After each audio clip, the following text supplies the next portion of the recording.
Friends, am I audible to all of you?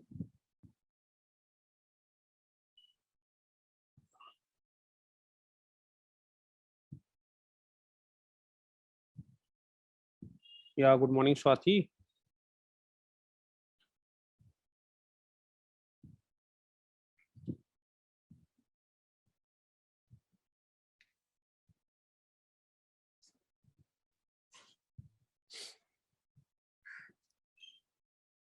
Yes, let's wait for few seconds, few minutes. Okay, let's other come.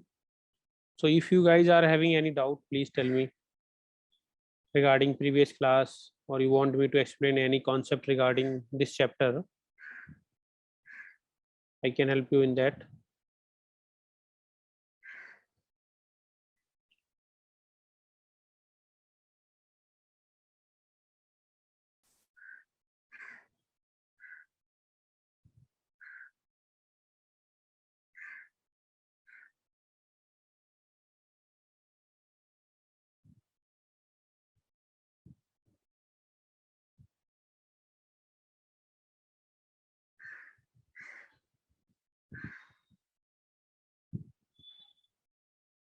Yeah, good morning, Vani.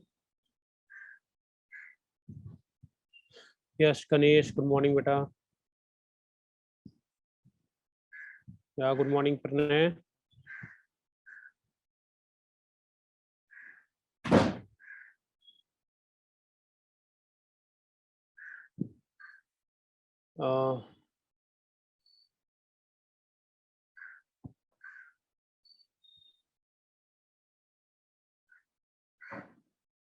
Yeah, good morning, Tejasvi. Good morning, Mansha.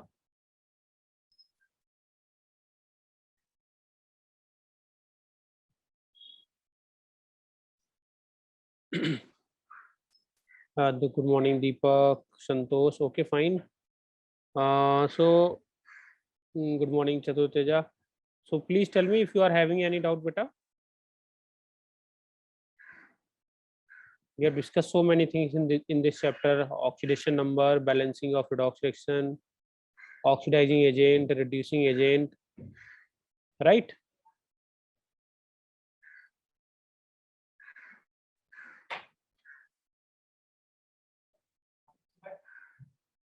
Okay.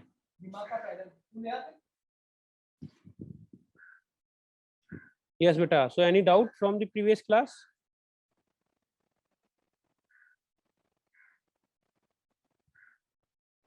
Please quickly respond, beta.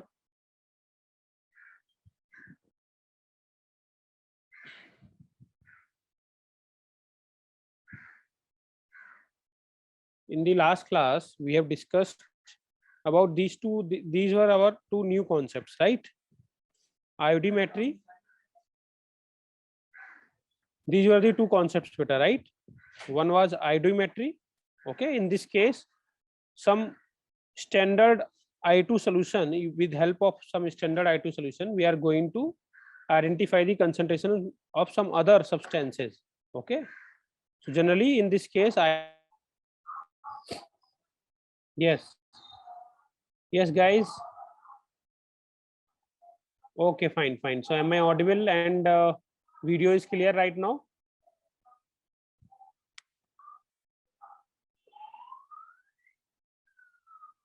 Yes, okay, thank you so much. Okay, fine. So what I was telling, that in this case, in iodometric titration, an oxidizing agent is allowed to react with excess of Ki. Then the liberated I2 is titrated with the hypo solution. So I2 finds use for selective determination of strong reducing agents. Okay, so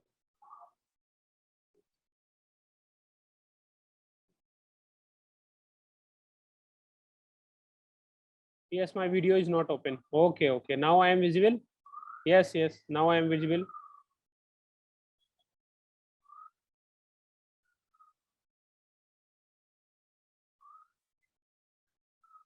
Okay, fine.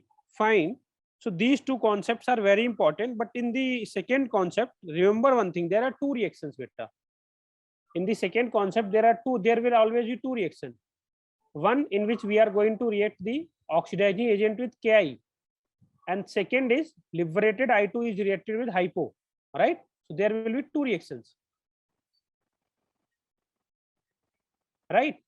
So now I am visible, right? Now I am visible now.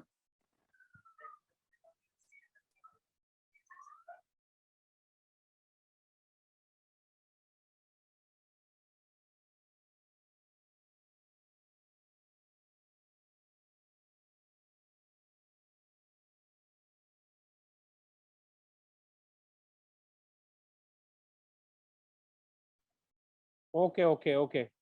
Now everything is okay now, beta. Okay, fine. So what I am telling, there will be two reactions, beta, in this case. Now you are using I2 liberated over here and in this reaction. Okay, either I2 liberated from here in the above reaction, right? So from the first reaction, equivalent of oxidizing agent reacted will be equal to equivalent of I minus reacted. See this reaction, beta. Okay, so using this, you will estimate iodine I minus will be given to you. You will estimate this thing, and this I2 formed, okay, will be equated with another reaction, this reaction, right? So this can be done both. This, the equivalent of I2 from the first reaction will be equal to equivalent of I2 for the other reaction only when valency factor are same. For both the reaction valency factor are same, then only you can equate it. If valency factor for both the reactions are not same, you cannot equate it. I am telling again, if you see, for this case, valency factor for iodine is nothing but 2, and for this case is also, it is always 2.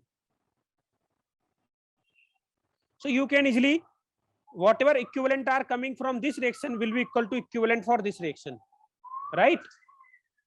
But in the other case, for the second case, the next case, the reaction which is written in the lower part, this thing, for this reaction, if you see, the valency factor of iodine is not 2. Okay, I have told you how to calculate valency factor for any disproportionation reaction. So it is if you see from this side, product side, so it is actually iodine is going into I minus and IO3 minus. So its valency factor is not 2. So in this case, you cannot equate equivalence of I2 for this reaction and equivalent of I2 for this reaction. Equivalent of both the reaction for iodine will be equated only when valency factor for both the reaction for iodine is same. Then only you will equate the equivalent. If valency factor for both the reaction for iodine is not same, then you need to solve it by calculating the moles. Okay, you calculate here equivalent, okay, you multiply it by valency factor, divide by valency factor and calculate moles. Once moles are calculated, then use it for other reaction. Did you get it, or shall I repeat it again? Quickly.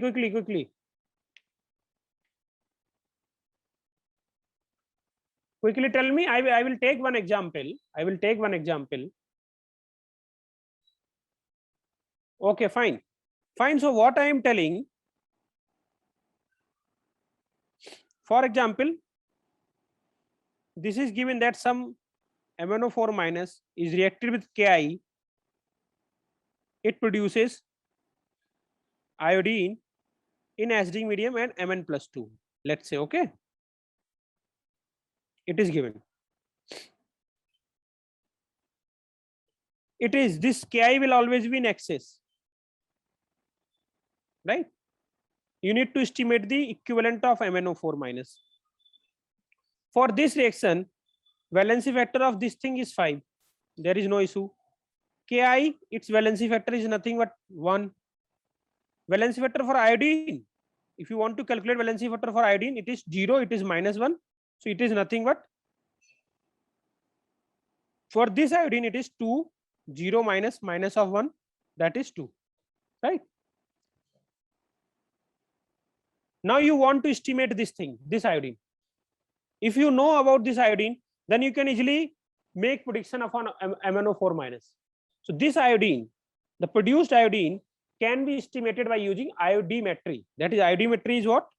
IO2, I will react it with S2O3, for which it will convert I2 into I minus, and this is S4O6 minus 2. We know everything about this reaction. For this, valency factor is 2.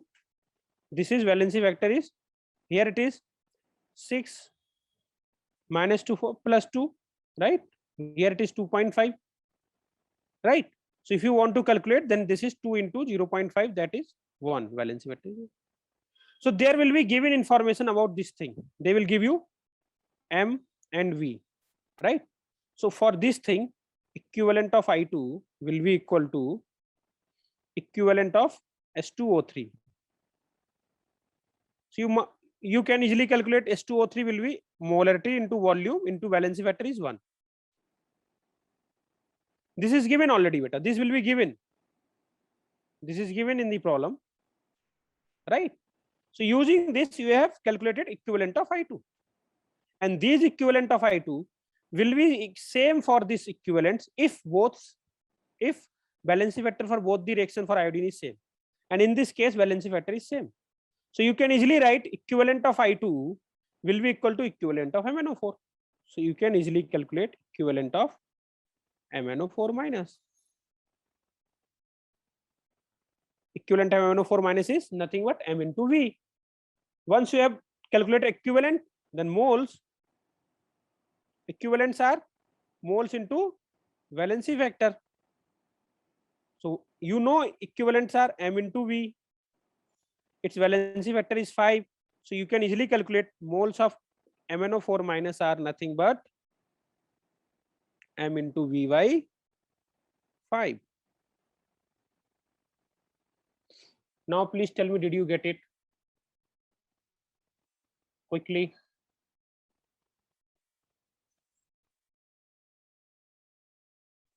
Quickly tell me, did you get it? We wanted to estimate the concentration of MnO4 minus, which is a strong oxidizing agent. So to calculate its concentration, to know about this, I have reacted it with Ki. Okay, and we know it is a strong oxidizing agent. It will convert this Ki into I2. Once we know I2 can be estimated by using iodimetry. That is I2 reacting with hypo. Right? Yes, fine. What about others? Quickly tell me.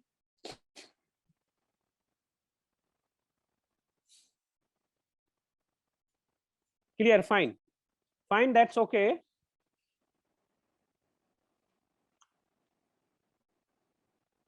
So I am just solving, I am just covering the next topic, that is modification in law of equivalence, right? Once we are done with, then we will understand the topic of hardness and volume strength. Okay, fine. Our next topic is modification in. Okay, before that, I am writing these two things: double titration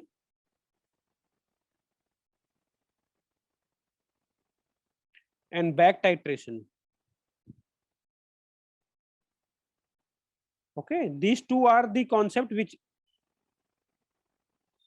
we will cover in ionic equilibrium, right?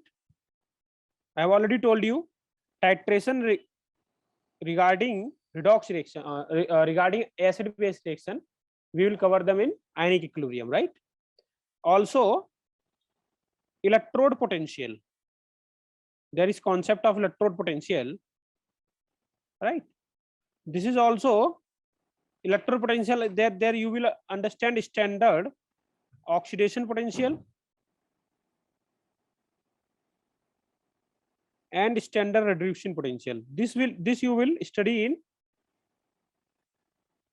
electrochemistry. This you will study in electrochemistry in detail in electrochemistry, or might be somewhere if you find some 1 or 2 questions, then we can discuss it. but in detail you will have this topic in electrochemistry and this in ionic equilibrium. So remember this, when ionic equilibrium is taught to you, please remember that these two topics are need to be discussed, and these two topics will be discussed at the last of the ionic equilibrium chapter. Fine. So coming to the our topic, that is modification in law of equivalence.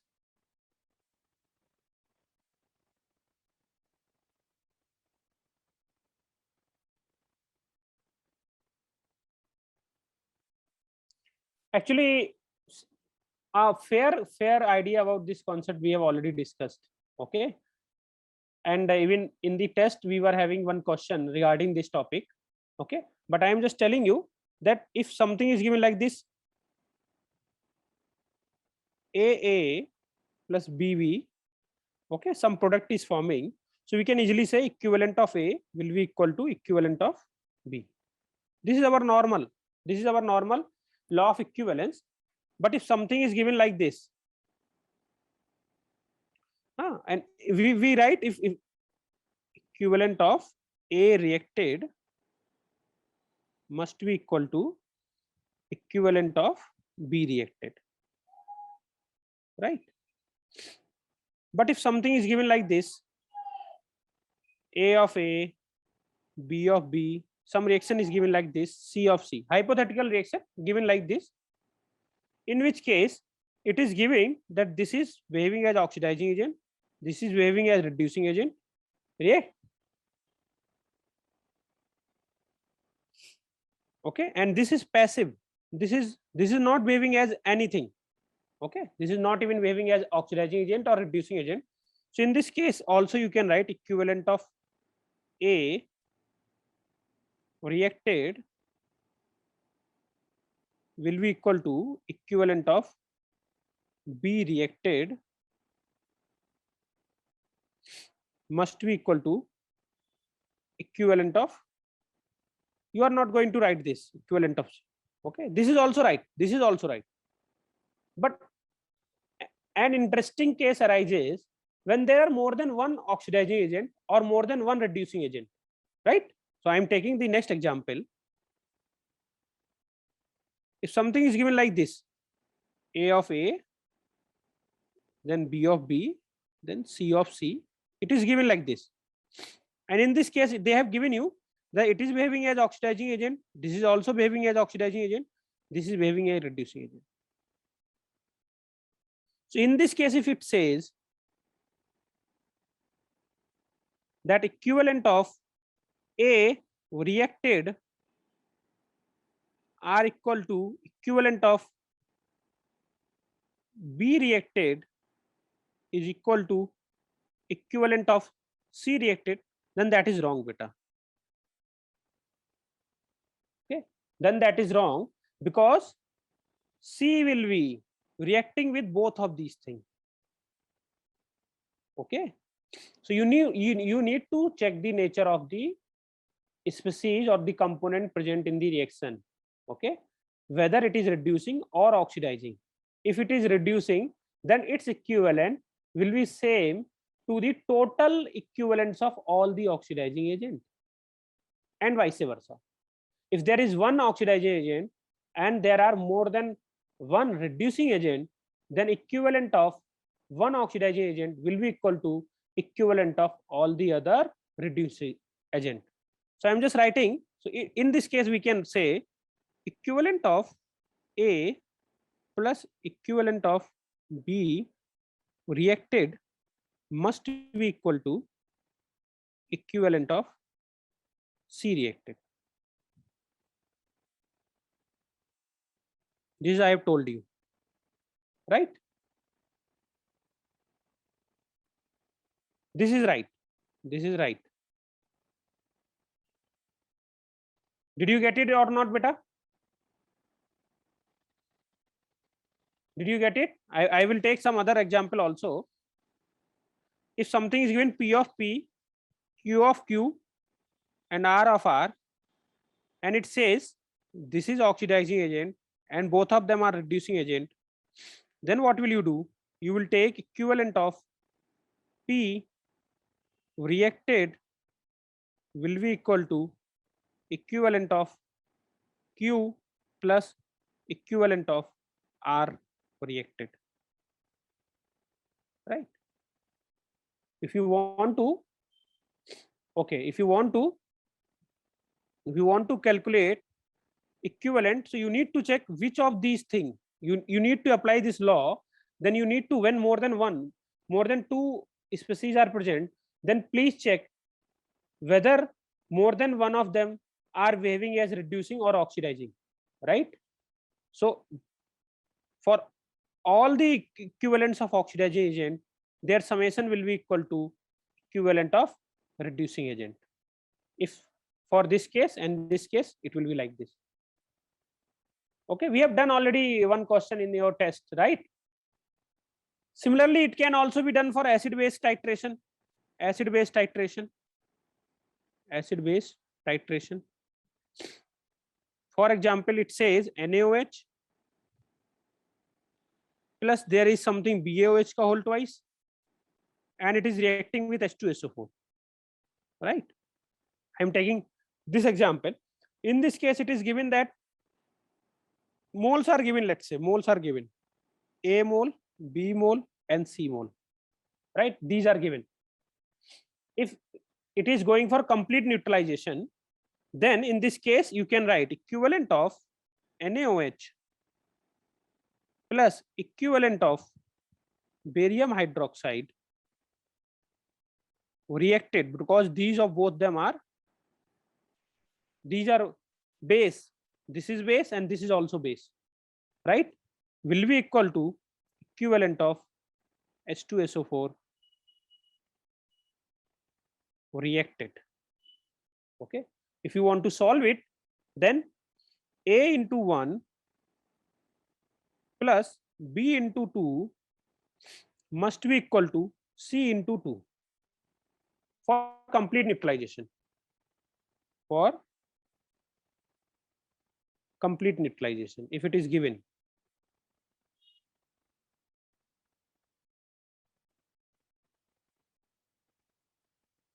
Did you get it, beta? Quickly respond. Did you get it or not? Quickly, guys.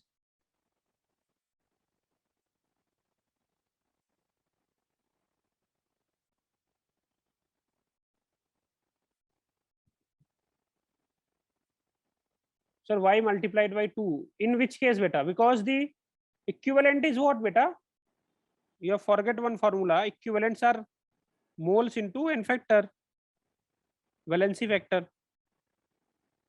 So valency factor for this thing is 1, for this thing is 2, and for H2SO4 is again 2. Anok, you need to multiply by the valency factor, beta, to calculate equivalents. Is that okay? Fine, na? So this is you have to do, beta.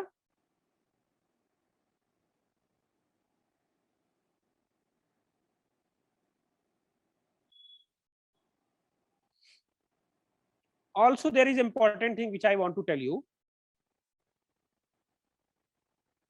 If equivalents are given, they are utilized in one reaction as as A, and equivalent of same substance in the other reaction as utilized as B. Then these can be added if valency factor for both the reactions is same for the given substance. I am writing it. Equivalents of any substance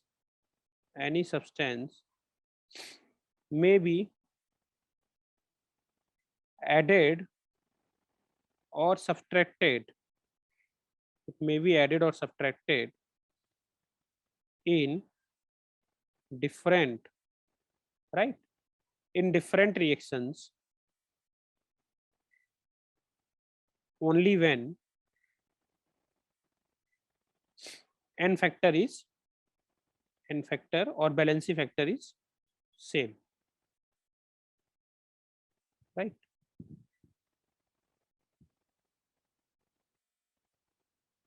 H2SO4 reacts with NaOH, NaHSO4. plus H2O. What is the valency factor for this case? Quickly, for H2SO4, quickly.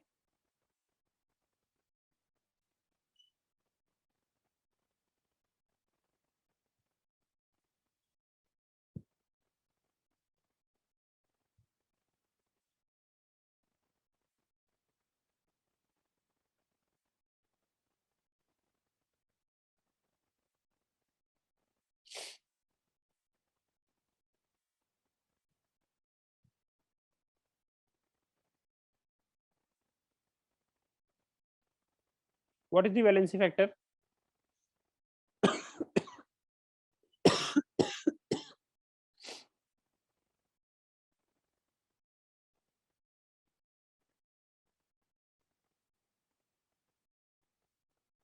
What is the valency factor for H2SO4?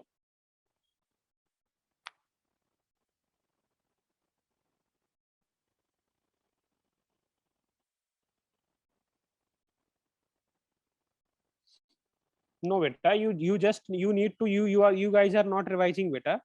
You see here it is using only one H. So number of H plus replaced in a reaction will be its n factor. So n factor for this reaction is 1, beta. This is also 1.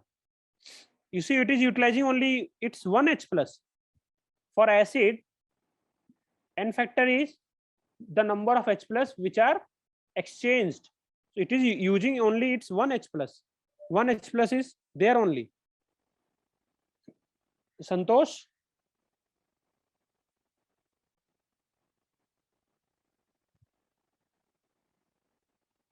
And if it is given like this, H2SO4 plus barium hydroxide,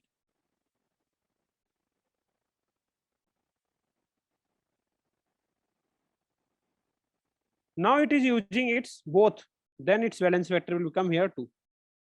Right? Here its valence vector will become 2. And this is also 2.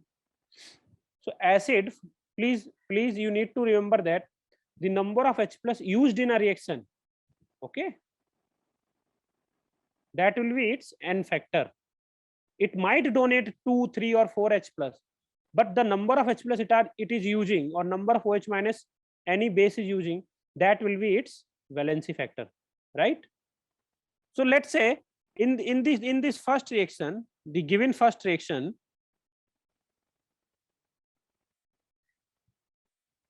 for the given first reaction, beta, and second reaction, let's say its equivalent is A equivalents, right? Or here there are B equivalents. So can we say total equivalents used in the process A plus B? No, we cannot say, because I have told you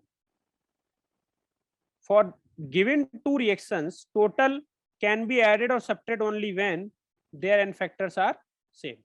In this case, H2SO4 is behaving as with the n factor as 1, and here it is 2. So you cannot write this. To solve this problem, how many total moles used? So you need to solve this question with the help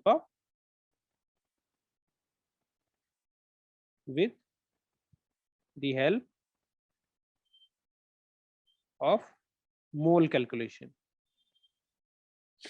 You calculate mole for this thing, you calculate mole for this reaction, and then you can add. Okay. You calculate mole for this, you can balance it, you can balance the reaction, there is no doubt. You can balance it, and then it is already balanced. This is also balanced. Here you can write 2. So you calculate mole for this thing, you know already equivalents. Here also you know the equivalents. Then you calculate moles. Did you get it or not? Did you get it or not? If there are more than one, yes, okay, fine. Fine. Guys, you need to revise. Otherwise, you will miss the small concepts. This chapter is having hundreds of small concepts. So you need to remember those, right?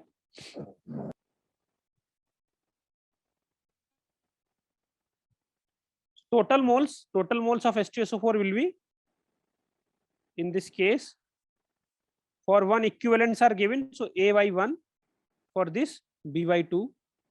So these are total mole, A plus B by 2. This is your answer. These are total moles. Because equivalents are what? Mole into valency factor. So using that, you can easily calculate moles. So mole for first thing is valence factor is 1. So the mole will remain A. For this thing, moles will be B by 2. So total will become A plus B by 2. Right?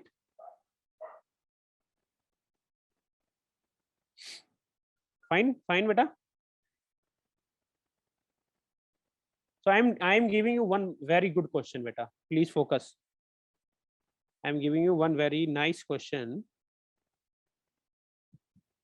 Question says 10 ml of 0.1 molar KiO3 solution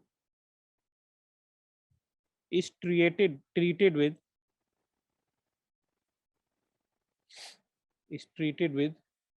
excess of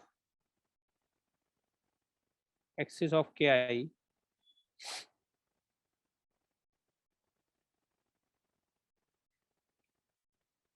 okay, resulting Ki. We know that when we treat Ki with this excess of Ki, I2 is produced, right? Who is this, beta? Who is this? Don't do this. Don't do this.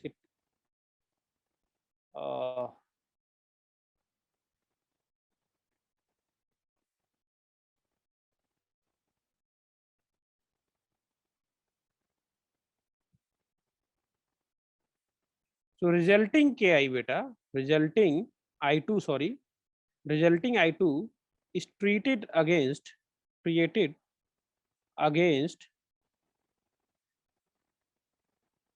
0.1 molar hypo solution. You know what is hypo solution? Hypo. So it is asked how many ml of hypo will be required to complete the reaction or to reach the end point. So I will explain it, beta. Just read the question once. Just read the question once.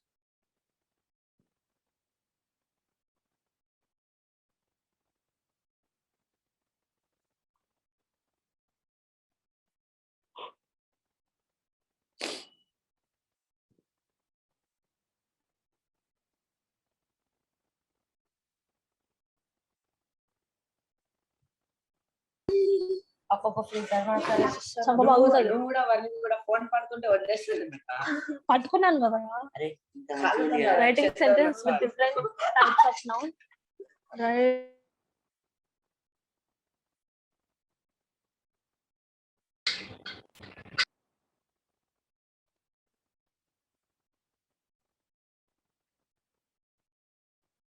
Okay, guys.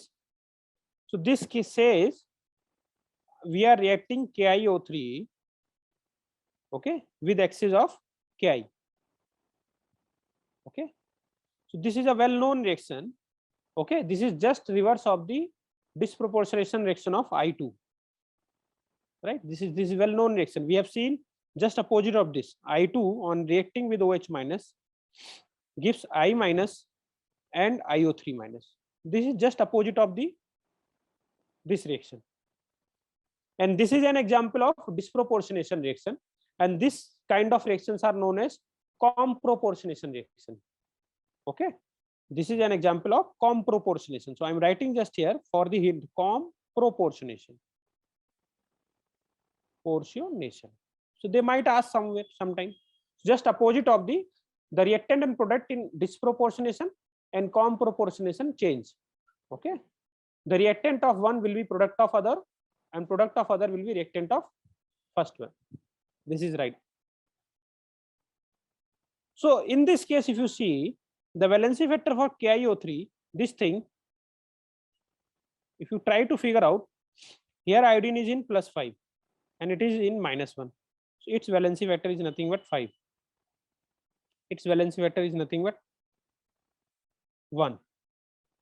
But if you want to calculate valency vector of this thing iodine, you already know how to calculate something which is giving 2 product, right? I have already told you that you can calculate it. You can calculate it by, for any disproportionation reaction. I have told you, for any disproportionation reaction, valency vector can be calculated as valency vector as oxidizing agent plus valency vector as reducing agent, right? If you remember, okay, I will just write here I2 giving I minus and IO3 minus. So its valency factor can be calculated as this valency factor and this valency factor. So if you see, the for first it will come as 2, for other it will come as 10. So if you solve it, the valency factor will come as 5/2.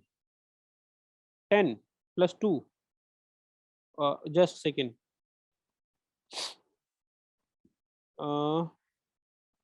Yes, am I right, beta? 10/6. Sorry, 10/6. It will be 10/6. 5/3. It will be 5/3. So its valency factor is here is 5/3. This we have already done, right?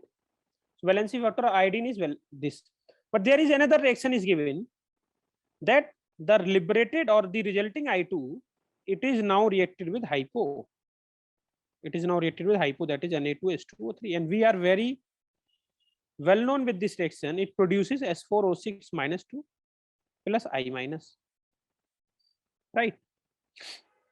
Here if you see, the valency factor is for this iodine is nothing but 2. Now equivalent found from this reaction cannot be equal to equivalent for this reaction. This is what I wanted to tell you, right? Now you cannot, yeah, 6/10. When you reverse it, it will become 10/6. Beta, when you reverse it, it will become 10/6. Santosh? Okay. So now the valency factor, sorry, equivalent for this reaction and equivalent of this for iodine, both cannot be equal. Equivalent from this I2 cannot be equal to equivalent of starting wala first reaction. This is first and this is second. This is what I wanted to tell you. Iodine for both the reaction, if you calculate the equivalents, both cannot be equal because valency factor for both the reaction are different. Look at this, please.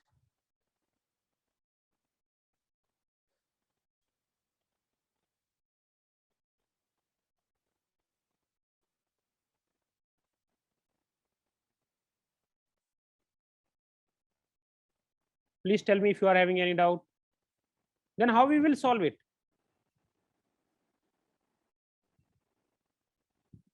Varnika, Ganesh, Jasmine, Dinesh, Likhita, Karthik, Kevin, Jayasankar.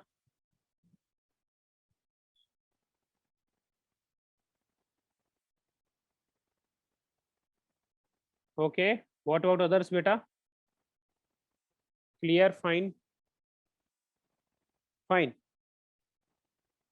And this is a problem, problem related to, this is a problem related to iodometry, right? So I have done one question on iodometry.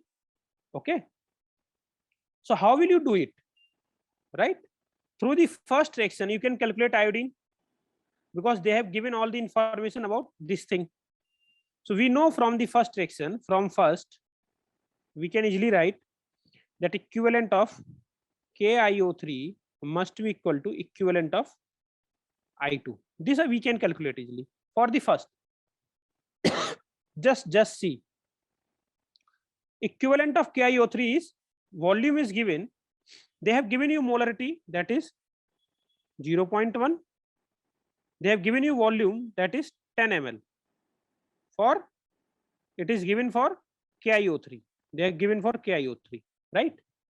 So you can use this molarity into volume 0.1 into 10. Its valency factor is 5. right? Molarity into volume into valency factor. This calculation will give you number of equivalents. Is that okay, beta? Now that will be equal to equivalent of I2. Equivalent of I2 will be equal to mole of I2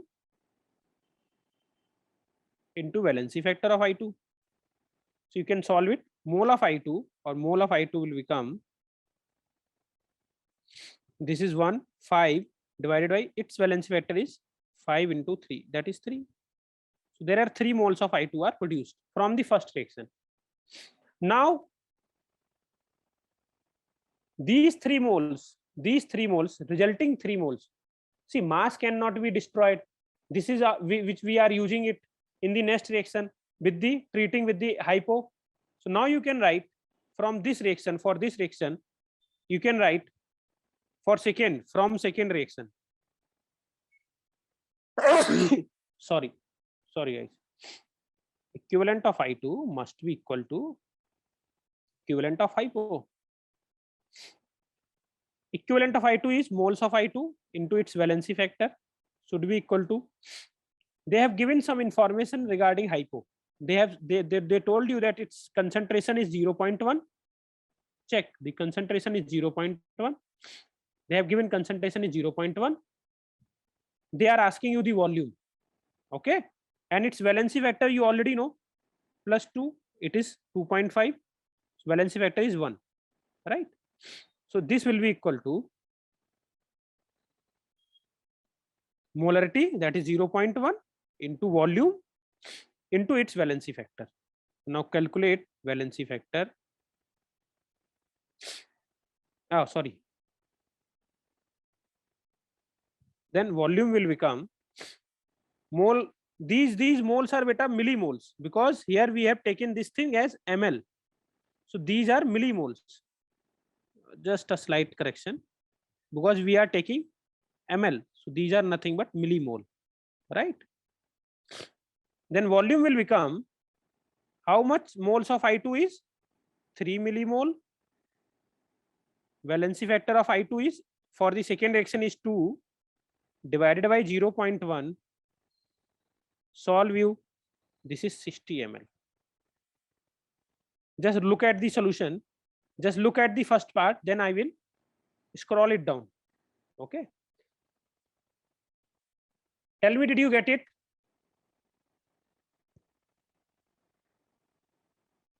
If valency factor are not same, then you need to solve them separately. You cannot equate the equivalents, you need to calculate the moles. Okay, then you can convert those moles using the different valency factor into new equivalents for the other reaction, other given reaction. Tell me, is it okay or not?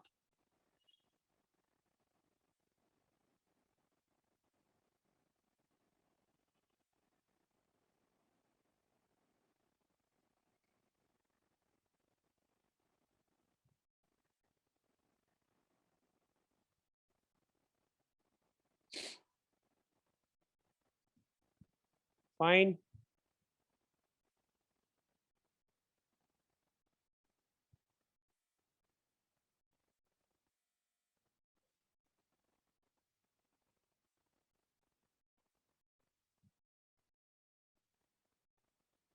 Okay.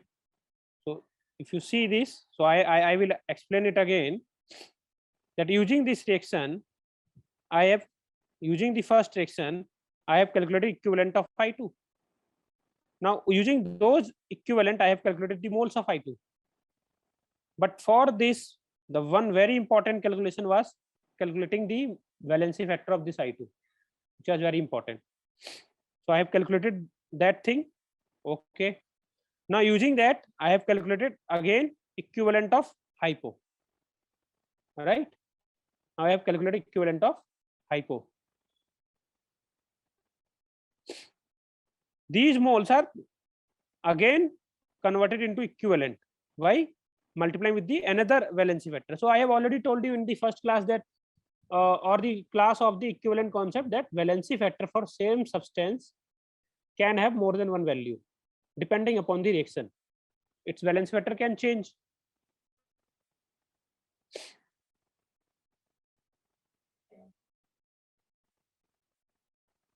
Please tell me if you are done with this question. All of you.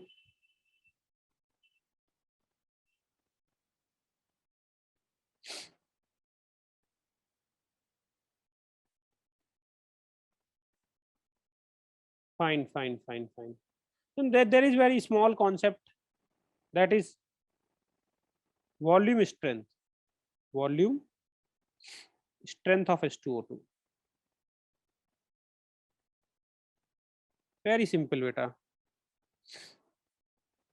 If you see, it is nothing but how much volume can be produced by given solution of H2O2, right? Volume of oxygen. So if this decomposes into O2, if you balance it, this is like this.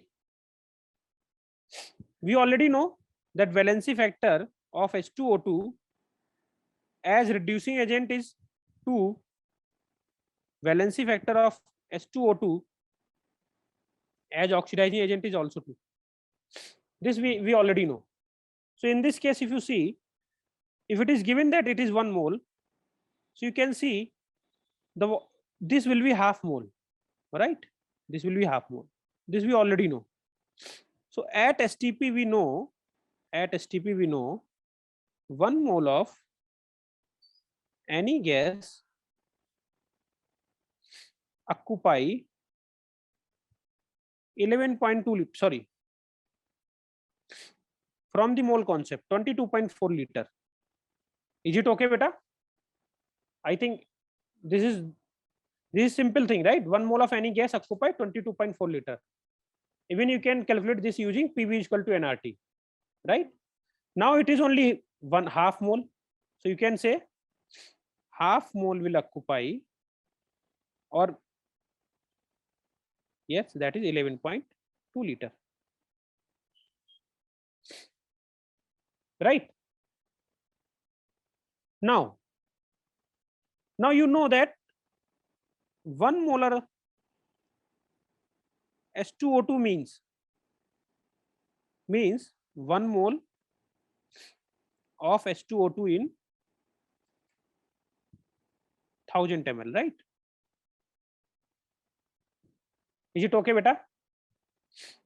1 molar means 1 mole, right? H2O2 solution is given. This we know by molarity, that 1 molar means 1 mole of H2O2 in 1000 ml. So if it is 1 molar, then it will produce 11.2 liter. Okay, 1 molar solution of H2O2 will produce 11.2 liter. Just let me write 1 molar of H2O2 will produce 11.2 liter of H2O2. Sorry, oxygen. So anything m molar will produce m into 11.2. This is known as volume strength. So volume strength is nothing but volume of oxygen liberated on decomposition of given H2O2. How much volume of O2 will be liberated? So once you know its concentration, you can easily calculate the volume. So volume strength is nothing but 11.2 into molarity. This is the volume strength. But they will not give you molarity. They might give you normality. So using normality, you already know that normality is what? 11.2. Normality is what? You already know normality is nothing but molarity into valency factor. So you divide, you can write normality divided by valency factor of, for this reaction, beta, H2O2 to O2. So you see here, it is -1, it is 0. So it is getting oxidized. So its valency factor as oxidizing agent will become 2. So you can divide by 2. Just divide by 2. this is very important reaction, that volume strength is nothing but 5.6 into normality, right? This answer is in liter. This is the volume strength. They will ask you direct questions in mains, at least mains, right? Just let me give you. They might give you volume strength and they can expect you to have knowledge about normality, or they can give you normality and they will ask you, they can give you volume strength, they can ask you normality, or they can give you normality and can ask you volume strength. So just a simple question, calculate volume strength of 0.2 normal H2O2 solution. Answer will be, volume strength is nothing but 5.6 into 0.2. So if you solve it, it will become 1.12 liter. What does it mean? It means if you decompose this solution, this will provide this much of oxygen. So volume strength is nothing but volume of O2 liberated. It is nothing but volume of oxygen liberated on the decomposition of given H2O2 solution. So I am just writing the definition. Volume of O2 liberated on decomposition of given H2O2 solution. Given H2O2 solution at STP. At STP. This is I think sufficient for today, right? We are left with hardness. So might be in the next class we will cover. Fine, please go through the notes and tell me if you are having any doubt. Quickly tell me. Yeah, I will send the PDF. Okay, I will send the PDF beta. I will send the PDF.